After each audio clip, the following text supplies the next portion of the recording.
I got $200 to my name. And I'm gonna go to a drift event in my only working car right now.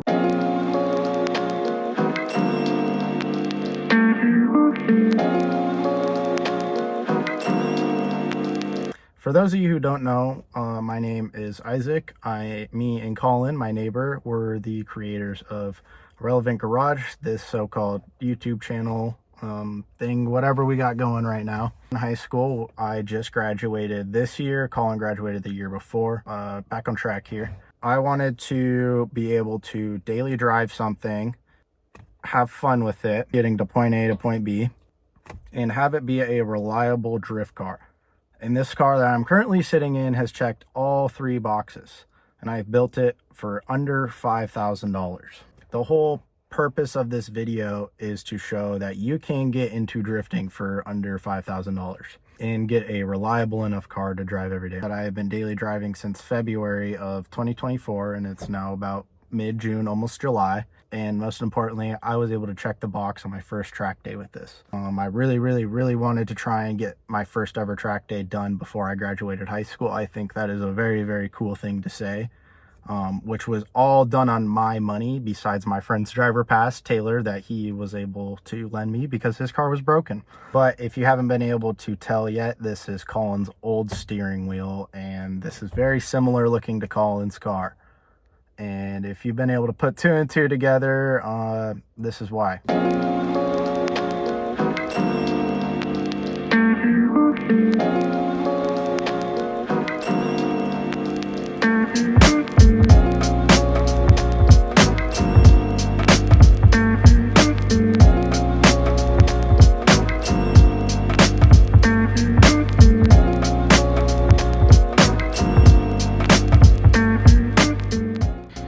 So in front of me is my 2001 BMW 325i. I got this car for $3,900, and while it looks okay, it has some issues, and I'll go through and show you guys some. First off, cosmetically, it is not nice at all. These quarter panels on both sides are absolutely bacon. The old owner did a really horrible job of rolling them. I mean, it works, but he did not do it the proper way. Another cosmetic issue that's really been bothering me is these wing holes, or whatever was on this trunk, I'm kind of scared to know, has been plugged up with these little rubber, I don't even know, seals. I was accidentally leaning against it a little too hard and barely, I don't know if you could see, pushed in this dent. Each side skirt doesn't stay on very well. And while the old owner did own this car, he took it to a couple of drift events, approximately 2, I think. And it does have some cosmetic damage, you know, all over, just here and there, dents and dings. It's a 25-year-old car. It's not going to be perfect. I took off this trim piece to paint and somehow lost it. I don't know where it is. It's floating around my garage somewhere. Another thing I'm not a big fan of is the mismatched tire sizes. These tires, the other pair, were on cord, so I got some 225 45s in the front and 205 40s in the rear, and it just kind of makes it look a little squatted and well, just a little bit silly, but it does the job. Another thing that this car could use is an alignment. I don't know how well you can tell, but this thing has a little bit of toe out in the front on either side. And while the alignment on this car is not perfect, it does the job. Moving on to the inside of this squeaky car, it actually looks fairly clean in here, but don't let the looks deceive you, as this car, from the old owner, he said it was gutted when he got it and it had no interior. So I think he did a pretty half decent job of throwing some interior in here. He gave me some silver trim as well that I've just been too lazy to change. I've been meaning to do it. I'm not a fan of the wood grain. And because this car didn't have much interior at first, stuff in here likes to rattle and not really stay in place how it should. But, you know, it's a 20-year-old BMW. That's just every single one. And probably my least favorite thing about this car is it is a rebuilt title, unfortunately. You can see that this door doesn't align properly, and back about 10 years ago, this quarter panel got crushed in and this whole thing got pulled out and replaced with, I think, a totally different quarter panel and like just side of this car. This car is kind of a turd I've slowly been polishing up, and it does the job, but yeah, it definitely cosmetically is not the nicest thing you'll ever see. One of the last things I hate about this car is these fogged out lenses. Drives me nuts, but enough of the bad. Let's focus on some of the good things I've done. Starting off in the front, I got this M3 bumper for 200 bucks.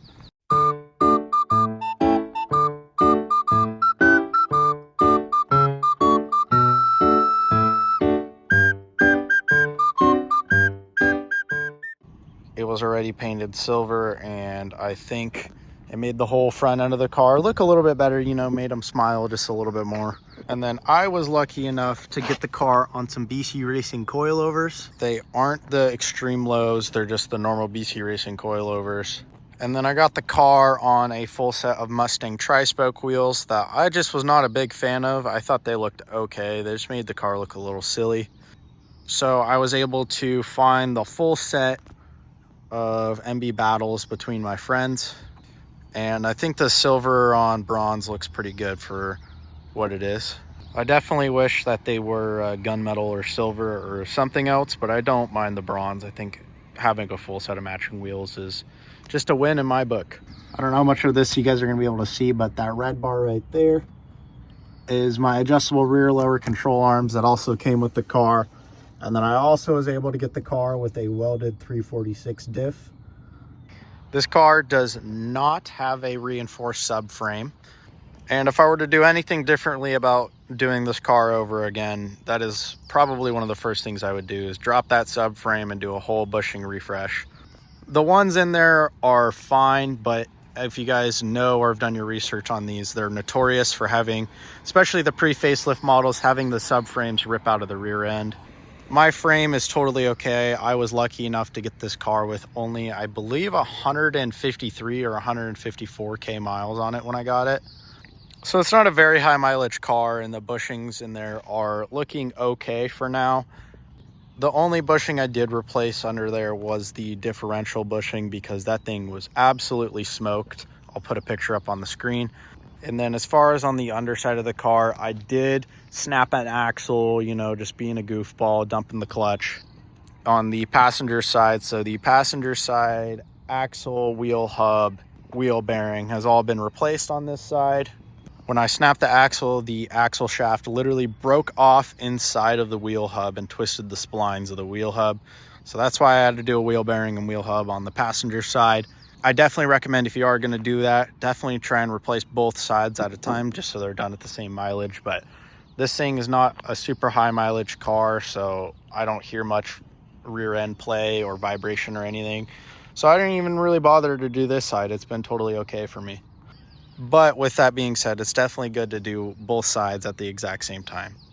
The previous owner did do a muffler delete and filler pipe, and I think it sounds pretty decent, although it does have a slight exhaust leak right now.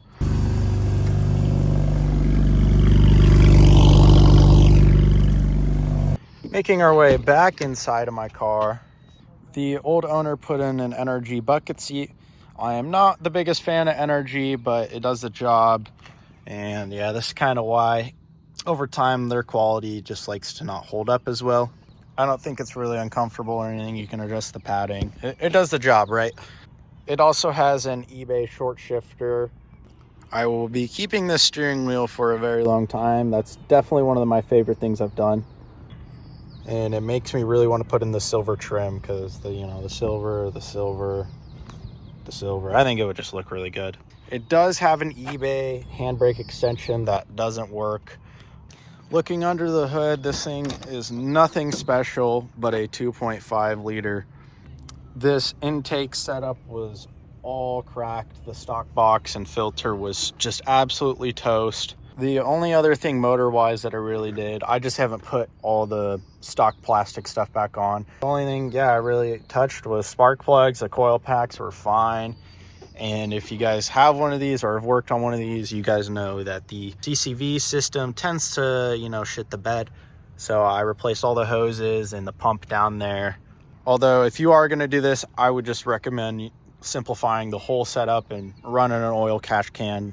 I've put almost 5,000 miles on this car so far in 4 months, and With driving, you know, roughly 250 miles each week, maybe a little more, I think this thing has held up pretty damn good.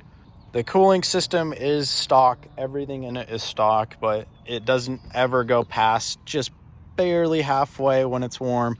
So it's never bothered me, but that's another thing that you guys should do if you plan on drifting one of these is upgrading the cooling system. I have spare hoses, the upper, lower, and the one for the overflow.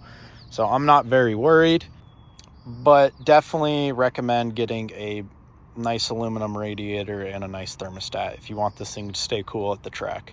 I never had any overheating issues personally with these. I just, you know, don't hot lap it, and I did a couple laps at my track day, let it cool down, and was very, very, very nice and conservative. Enough of looking at this turd motor. It also came with this eBay roof wing that I don't really like, but I don't want to take it off and have a bunch of sticky residue at the top of my window. And then to run these MB battles, I totally forgot to mention, I'm on Tech 52 14 millimeter adapter spacers in the rear that go from 5x120 to 5x114. If you're going to run adapters, make sure they're hub centric. And then the ones in the front, they are unknown brand, but they're hub centric 5x114 or 5x120 to 5x114, sorry.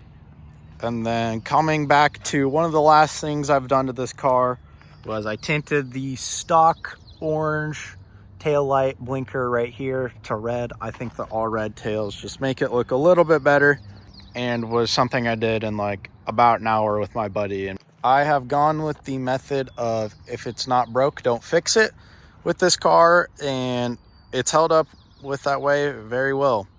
I think for this car, seeing 3 drift events in its life and being beaten on every day to school and work and back or wherever I've driven it and the old owner has driven it, I think this thing has held up very well and looks pretty decent for what it is. So that's a quick overview of everything I've done to this car since February. I know it's nothing crazy. It's not no Adam LZ giveaway car build or whatever, but I'm 18 years old. This was all paid for under my money, and I'm making this video to prove to you guys that you don't need a super overbuilt car or anything. Literally just a welded diff, rear wheel drive, manual, and a little bit of driver mod, and you guys can go have some fun in your daily driver. But enough yapping, let's go do some drifting.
First ever drift lap about to happen right now.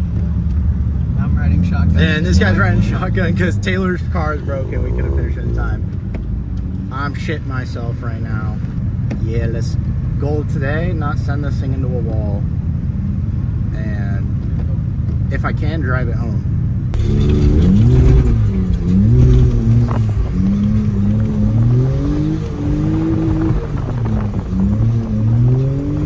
I did my first 2 laps. My car loves to understeer, I found out. I did a really good entry on my second one. The first lap was just kind of a sight lap and, you know, feel it out. Now I'm gonna go watch some of Tandem Mayhem and get back out there with Colin.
turbo going. Keep in it.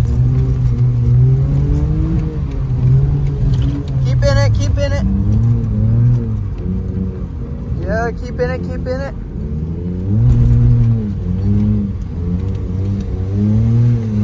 Let's go. There we go. That was fire.